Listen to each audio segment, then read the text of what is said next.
apologize. Bring it up even further. A little, All the way. closer to me. Yeah, real I have quick. a little bit of a cold, and so I'm a little rough today, but I will do my best. Thank you.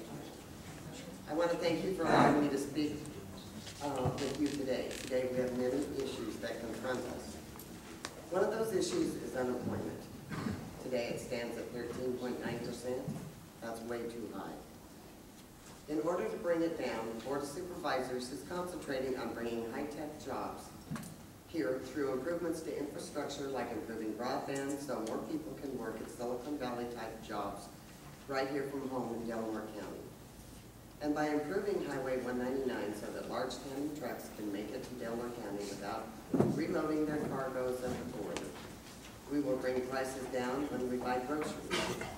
I realize that tourism is an important part of our economy and a resource for us.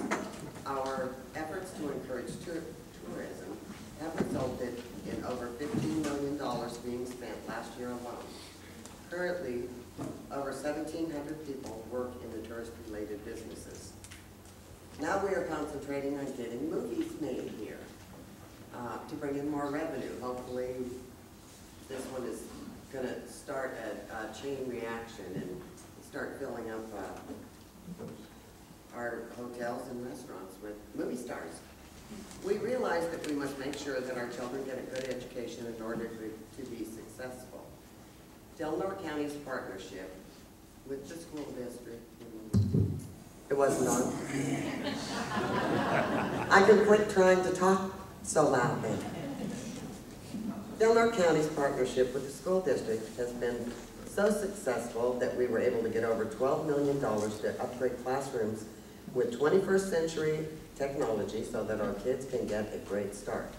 Our partnership has helped the school district obtain facility improvements like a new school gym floor and spectator stands along with a new track.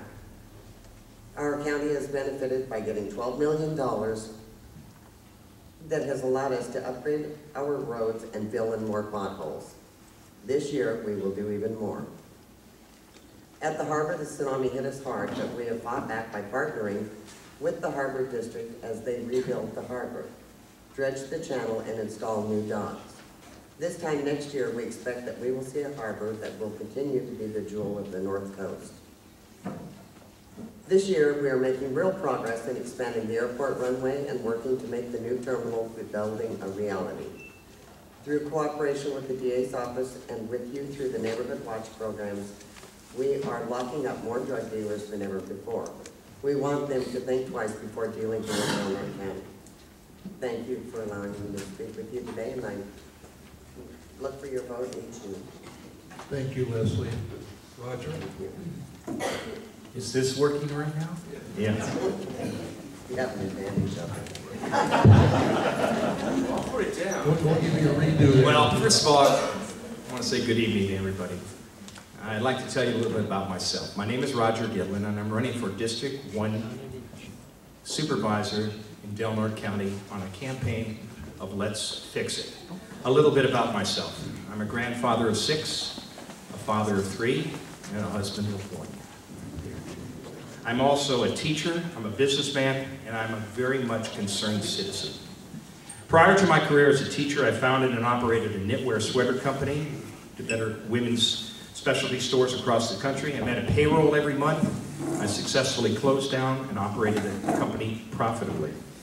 After closing my company, I studied for and passed my California real estate broker's license. I became a commercial real estate broker, transacting apartment houses on a multi-million-dollar basis. In 1990, I followed a dream I had since I was a young child.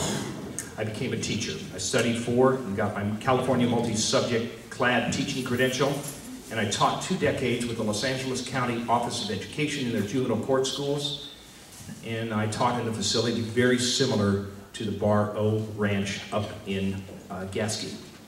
On a personal note, since 1997, before I moved up here, I was with the Los Angeles Lakers of the NBA, not as a player, not surprisingly. I was one of their announcers, and with the Los Angeles Sparks of the WNBA. And I'm very proud to say I'm the voice of the Warriors, football and basketball. So that's a big thrill for me. I am an active member of a number of civic organizations, including Sunrise Rotary, St. George Reef Lighthouse Preservation Society, and I'm very proud to serve on the Del Norte County Juvenile Justice and Delinquency Prevention Commission. My life experiences are extensive, and I'm very proud of what I've accomplished in my 65 years of birth. I do not like the direction in which Del Norte County is going. We are fortunate to live in arguably one of the most beautiful places on earth. From the Klamath River to the Smith River, it is magnificent. But there are many problems in between, and it alarms me. Shuttered up businesses, closed businesses, 55 in the last 18 months, it's alarming.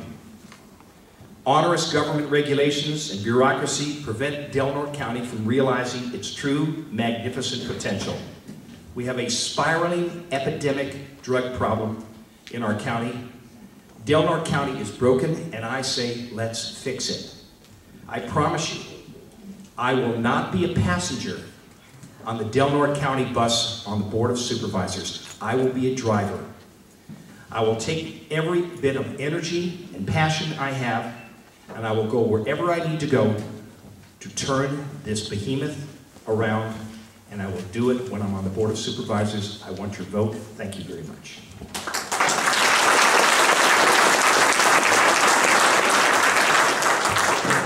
Thank you, Roger. We have our third candidate for the office of Supervisor in District 1, Donna Westfall. Welcome, Donna. Thank you. You have 3 minutes for introduction. Thanks. I'm on. I started working when I was 14 years old. My dad, my uncles, my grandfathers were all house painters and painting contractors. At 14 years old, my father was out of work. I got a job after school at $1.25 an hour, typing tax returns and financial statements, and every payday, I'd hand my paycheck to my mom and dad to help the family. By the time I was 26, I had a husband, 3 children, a home, a corporation with 31 employees, and when my husband and I, my first husband and I reached our early 30s, we had become millionaires. Over the last 50 years, I've been both rich and poor, and while I prefer rich, I can handle either. I've paid a boatload of taxes over my lifetime, and most importantly, whether rich or poor, I try to do the right thing. This past week, I got a letter welcoming me to Medicare. It says, Medicare is stronger than ever. You now have access to benefits to help maintain and improve your health, like the Welcome to Medicare preventive visit and a yearly wellness visit to discuss your health and healthcare needs. You can also choose from thousands of healthcare providers and hospitals across the country. How many believe these statements? I don't. I don't believe the government. I don't believe our federal, state, or our local government. Things are broken in this country and in Del Norte County, and it's hard to fix them. How do I know? I've tried at the city level. When hundreds of residents complained about the super expensive sewer system, our local officials wouldn't listen. So when candidates or incumbents brag about our wonderful infrastructure, I ask, at what price? Do you think it's fair that a one-person household pay the same rate as a 5-person household? I was successful in getting an initiative to go on the November 2010 ballot to bring to a vote repealing the sewer rate increase. The city sued Doug and me to keep it off the ballot. They won.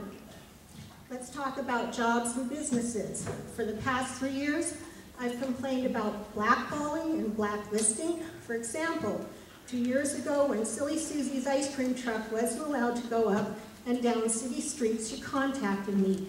I became her champion, and within a month, she had her permits.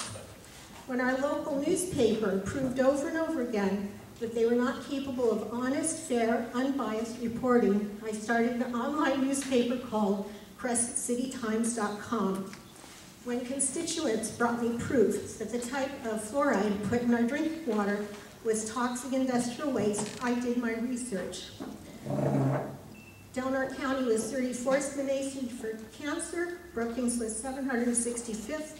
We fluoridate, they don't, but it doesn't stop there. I'm out of time, and I want to thank you for allowing me to speak.